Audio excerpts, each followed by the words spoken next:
여러분 안녕하세요. 썰마마입니다. 나와 언니는 어려서부터 예지몽을 잘 꾸고 잘 맞는 편이지요. 요즘 저는 재판에 내가 증인으로 반드시 채택이 되어야 하기 때문에 자료 준비에 바빴습니다. 아무리 생각을 해봐도 승패의 갈림길이 되는 나에 대한 증인은 상대방인 원고 측에서 수락하지 않을 것 같아서 신경이 쓰여 우리 변호사님께 다시 부탁을 드렸지요. 그런데 우리 변호사님은 가볍게 증인 올리는 거 어렵지 않아요. 손님이 당사자인데 안 올라가셔도 서면으로 내면 됩니다. 하시는 겁니다. 거기에 얼치기 동생도 나도 누나가 증언 때 올라가는 거는 반대야 하고 잘 알지도 못하고 떠벌려대니 나는 언제나 변호사와 의견이 대립되는 것도 늘 고달픈데 동생까지 변호사와 한 목소리로 공격을 해대는 것입니다. 만약에 변호사 말이 다 맞는다면 원고나 피고 둘 다 승소해야 하는 것이 제 이론이고 중요한 것은 분명 한쪽 변호사는 반드시 패소를 한다는 것입니다. 재판은 언제나 본인 스스로가 직접 조사하고 신중하게 충분히 검토를 해야 한다고 나는 말하고 싶습니다. 그런 부분을 걱정해서일까 재판 하루 전날 나는 재판을 하는 예지몽을 꾸었지요. 꿈에서 나는 재판정으로 가고 있는데 남성 증인이 좀 먼저 보자고 하면서 찾아와서 테이블에 마주 앉았지요. 거기서 남성 증인은 저한테 자기는 증언 때 안 나갈 것이라고 말을 하는데 그 남성 증인의 처가 나타나서 끌고 나가는 꿈을 보았습니다. 저는 꿈에서 깨나서 그날 오후 재판을 계속 생각해 봤습니다. 내 꿈은 나한테 무엇을 알려주려고 하나? 생각하다가 재판부로부터 제가 증인에서 불허가가 될 것이라고 알게 되었고 이를 미연에 방지하자면 변호사한테 먼저 해결 방법을 알려야 했습니다.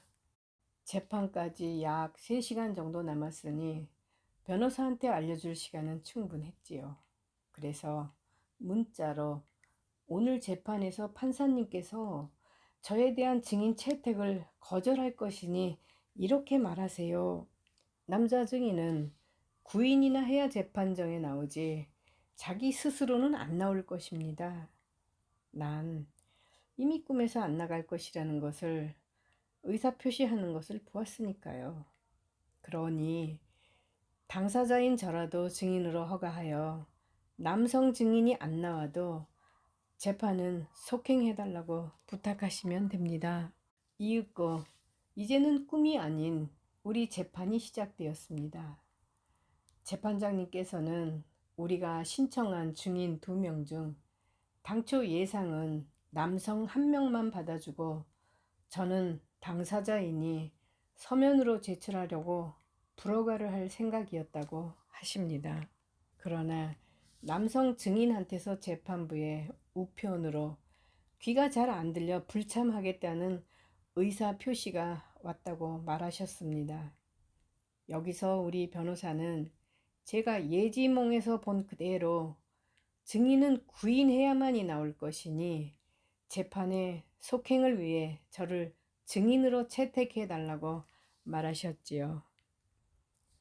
그러자 재판부는 저를 증인으로 허가하겠다고 하자 상대방 변호사가 쌍심지를 켜고 반대를 했습니다. 그러나 재판부는 남성 증인이 안 나오면 안 나오는 대로 좋으니 허가는 하겠다고 2명 다 허가를 받게 되는 성과가 있었습니다.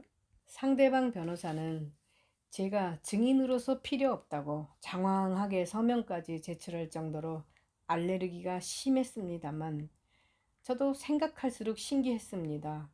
다음날 법정에서 일어날 일을 어떻게 미리 예지몽으로 볼 수 있는 것인지 소름이 다 돋을 정도였으니까요. 제가 증언대에 서야 할 사정은 내가 심하게 모함을 당하여 형사 공판에서 긴 세월 동안 고생을 하여 이 사건의 승패가 갈리는 중요한 일이기 때문입니다. 그래서 쌍방 날을 세우고 지나치리만큼 밀어붙이는 것입니다. 사실 이 재판은 시작도 전부터 나는 예지몽을 2차례나 보았습니다. 재판관은 거리가 멀게 살던 어느 날 꿈에 20년 전에 돌아가신 아버지가 집에 책보따리를 들고 오셨습니다. 그런데 아버지는 그 책보따리를 언니 2명 다 있는데도 저를 주시는 것입니다. 나는 아버지한테 아버지, 책보따리가 다 뭐예요? 하고 물었죠. 그러자 아버지는 만석굴산에 길이 나서 돈을 좀 싸들고 왔다 하시면서 저한테 책보따리를 건네주고 바로 돌아서서 가셨습니다. 저는 얼른 받아서 풀어보니 돈이 아니고 모두 서류였고 부동산 등기부등본 같은 것도 있었습니다. 아, 돈이 아니잖아. 돈은 어디 있느냐고 물으려 하니 이미 아버지는 멀리 떠나고 안 보이셨습니다. 깨어보니 꿈이었지요. 나는 그런 꿈을 꾸고 얼마 안 있다가 국토청에서 산업도로가 생기면서 우리 땅에 도로가 생긴다는 뉴스를 보게 되었습니다. 그리고 바로 도로 보상금 문제로 서로 타먹으려고 온 동네가 시끌벅적하더니 우리 아는 무관하게 급기야 형사사건으로 번졌지요. 종성과 민형사를 끝까지 다 벌린 종 중에서 저한테 이 기록을 보면 너희 개인 재산이라고 하면서 서류를 한 보따리 주어서 받았습니다. 재판 기록 서류라서 약 1,000장 정도 되니 정말 무거웠지요. 그런데 서류를 받고 있던 내 모습이 이상하게도 재현되는 기분이었습니다. 언제 어디선가 한 번쯤 같은 보따리를 받아본 것 같아서 낯설지 않은데 소름이 솟으며 이 보따리는 꿈에서 아버지한테 받은 그 재판 서류였습니다. 그 서류로 인해 내가 태어나서 처음으로 부친의 재산이 얼마나 많이 있었는지 알게 된 순간이었습니다. 너무 어려서 우리 4남매를 놓고 돌아가셨으니 늦게나마 상속재산 챙기라고 가져다 주신 것 같은 묘한 기분이 들었지요. 왜 가끔 이런 신기한 일이 일어나는지, 예지몽은 과학적으로 어떻게 분석되는지 신기할 때가 많았습니다. 전전재판 날도 역시 예지몽을 보았는데 나는 동생과 우리 종종 선산에 갔었습니다. 그런데 동생이 나만 내려놓고 가버렸지요. 갑자기 어두워져서 눈앞이 깜깜했는데 다른 데로 가버린 동생은 부르니 대답만 들려오고 나타나지는 않는 것입니다. 어두운데 동생한테 혼자 벌어진 나는 기억을 더듬어 옛날 집이 있던 곳을 찾아서 천천히 이동하다가 불빛, 참 스마트폰이 있지 하면서 불을 켜서 빛을 비추었더니 환해지면서 잘 보여서 옛집을 찾을 수 있었습니다. 내가 옛집을 찾았다고 동생을 부르자 알았어, 곧 갈게, 알았어 말만 들려오는 것입니다. 그 사이 많은 사람들이 우리 옛집으로 몰려들어오고 자세히 보니 상대방 사람들과 주범은 산으로 줄을 지어 올라가는 뒷모습을 보면서 나는 잠에서 깨어났습니다. 예지몽대로 꿈을 꾼 다음날 재판정에 나갔더니 정말 눈앞이 깜깜한 일이 터진 것입니다. 며칠 머리를 싸매고 고민하다가 정말 휴대폰의 한 가닥 불빛처럼 신통하게도 제가 길을 찾아 재판의 주도권을 다시 우리가 유리하게 바뀌게 되었지요. 그런데 중간에서 누가 이간질을 잘못하여 동생과 싸움이 나서 멀어진 것입니다.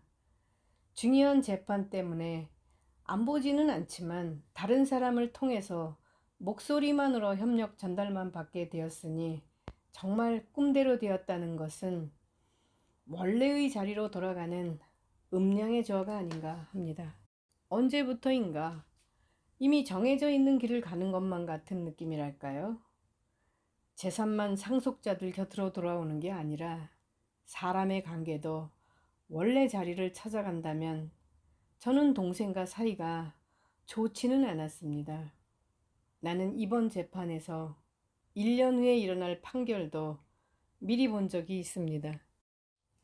대법원에서 승소하여 확정된 지 7년인 위증 시효 중단을 3달 남겨두고 또 예지몽을 꾸었습니다.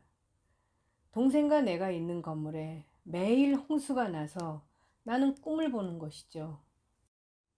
일상시는 너무 평화롭고 아무 일도 없는데 꿈속에서는 매일 물난리 홍수를 겪고 깨어나면 불안했습니다. 다시 무엇인가 뒤집어질 것 같은 불안한 감이 몰려와서 7년 전에 승소하여 사례금까지 다 드린 변호사님께 재판이 새로 어떤 문제가 안 생기느냐고 묻자 변호사님은 절대 그런 일이 없다고 사례금을 뱉어놓을 수 있다고 큰소리 치셨습니다. 그런데 TV 드라마처럼 나는 꿈속에서 매일 내 건물 주변에 홍수가 가까이 오고 점점 물이 침범하는 것입니다. 1년이나 연속되는 예지몽은 마지막 최종회에 꿈속에서 역시 엄청난 홍수가 나서 나는 동생을 데리고 건물 밖으로 나왔습니다. 눈앞에 큰 강을 이룬 홍수는 붉은 물이 힘차게 내려가는데 맞은편을 보니 빌딩 2채가 차례대로 홍수의 오른쪽으로 넘어가는 것이었습니다. 나도 동생을 데리고 골경만이라도 멀쩡하게 남은 내 건물을 지키고 있었지요. 홍수에 상대방 건물 2개가 넘어가는 것을 예지몽으로 보고 나는 변호사가 무슨 말을 하든 이 사건은 피 터지도록 다시 한번 더 붙을 일이 생길 거라고 감으로 알았습니다. 그 꿈을 마지막으로 다시 계속되는 예지몽은 꿈에서는 안 보였습니다. 다만 1년 후 꿈은 현실로 나타났고 생각지도 못한 종손이 재판에서 승소를 하고 7년이나 지난 이 시점에서 우리를 배신하고 자폭 형태로 위증으로 처벌받아 진짜 재심으로 판을 뒤집어 놓았습니다. 그래서 진흙탕 재판 싸움은 또 시작이 된 것이지요. 이 진흙탕 싸움에서 주도권은 운명적으로 내가 리더하게 되었고 꿈속에서 본 홍수 속의 맞은편 쪽 건물 2채 중 1채가 나가 자빠졌습니다. 나머지 1채만 넘어가면 예지몽은 1년 만에 현실이 되는 것입니다. 그 남은 빌딩 1개가 넘어가는 것은 제가 증인으로 채택이 돼야 가능한 일이기 때문에 증인 신청에 나를 세웠던 것이지요. 예지몽 속에서 우리 빌딩도 창문에 기둥 골격만 남았으니 돈을 많이 쓰게 돼서 재판으로 빚을 지게 된 것입니다. 피할 수 없는 운명은 피한다 해도 다가오고 올 것은 반드시 오더라는 중국 속담을 들은 적이 있습니다. 사실 나도 운명이란 게 내 나이 50이 다 돼서 법학을 배우면 취직할 것도 아니고 그렇다고 로스쿨 가서 변호사 될 것도 아닌데 배워서 어디다 쓰겠습니까? 그래서 학이나 편하게 하려고 처음에는 대학을 일문과를 가려고 하다가 일본서 30년을 살은 내가 일문과를 간다는 것은 너무 낯이 뜨거워서 그냥 가정학과에 입학했었습니다. 그런데 얼마나 졸린지 학교서 수업 시간에 자다가 집에 오는 날이 허다했지요. 어쨌든 가정학과를 때려치우고 안 졸리는 학과를 찾다가 무슨 귀신에 홀리듯 법학 학위를 받아야겠다고 결심하고 다시 도전한 것이 법학 전공입니다. 민법 총론부터 배워나가기 시작하는데 법학은 정말 재미가 쏠쏠했습니다.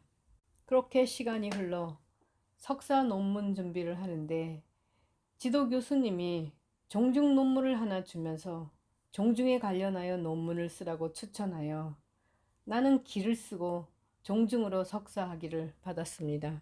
훗날 나는 협작꾼들이 대한민국 최고 대형 로펌을 앞세워 초고속으로 방어할 시간도 안 주고 순식간에 기소까지 당했는데, 그때야 비로소 아버지의 예지몽 책 보따리가 떠올랐습니다. 즉, 지식만이 살 수 있다는 선몽을 해주신 것이지요. 검찰 조사를 받고 형사 공판정에서의 싸움은 법을 많이 아는 자가 승리하는 게 자연의 법칙입니다. 내 형제 모두를 내 등에 걸머졌던 나는 종중법률 지식의 공방전을 기소가 돼서 17차례나 공판 중에 관련자들과 버거울 정도로 심하게 걸렸습니다. 무죄 확률 3% 속에서 무사하게 동생들을 데리고 나오게 된 것은 역시 돌아가신 아버지가 우리가 다칠 것을 염려하여 내가 공부를 하게끔 길을 열어주신 것입니다. 그 나이에 법학을 전공했다는 것 자체가 나 스스로도 이해하기가 어려워서이지요. 그지 예지몽을 미신이라고 판단한다면 매사는 언제나 본연의 자세에서 벗어나면 안 된다는 나의 철학이 누명을 벗을 수 있었던 계기가 아닌가 생각합니다. 감사합니다.